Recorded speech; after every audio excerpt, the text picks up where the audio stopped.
Системски пропусти, недостиг на кадри и ресурси се дел од наодите во извештајот на ДЗР за кривичниот суд за 2023 година. Судот има тужби за долгови од 7,5.000 евра. Но тужби против кривичен има и од вработени суди, судски службеници и судска полиција за погрешно пресметан минат труд, основица на плата, неисплатени додатоци и бонуси. Лани во тек вакви постапки имало 234.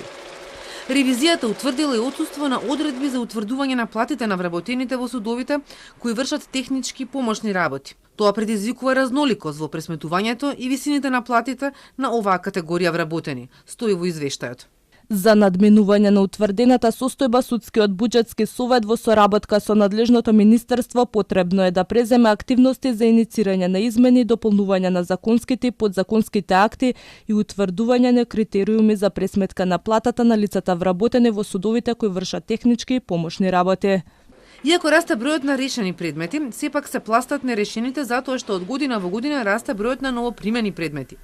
Една од главните причини за ова, според ревизорите, и кадровската неекипираност, особено недостатокот на судии. Извештајот ја потврдува и долгогодишната болка на правосудството, со недоволно издвоени средства, кои лани, наместо законските 0,8% од БДП, биле обезбедени 0,3%.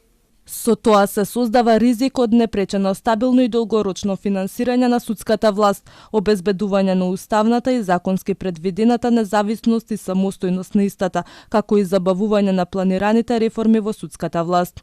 Меѓу клучните забелешки во извештајот е отсуство на веродостојни вистинити и уредни сметководствени документи за потврда на правото на користење на старата зграда на судот, како и недвижни ствари кои не се евидентирани во сметководствената евиденција, поради неизвршено примопредавање на истите. Пописот не е спроведен согласно законската регулатива, а не е воспоставена евиденција за одземање парични средства и скапоценности и други одземени предмети.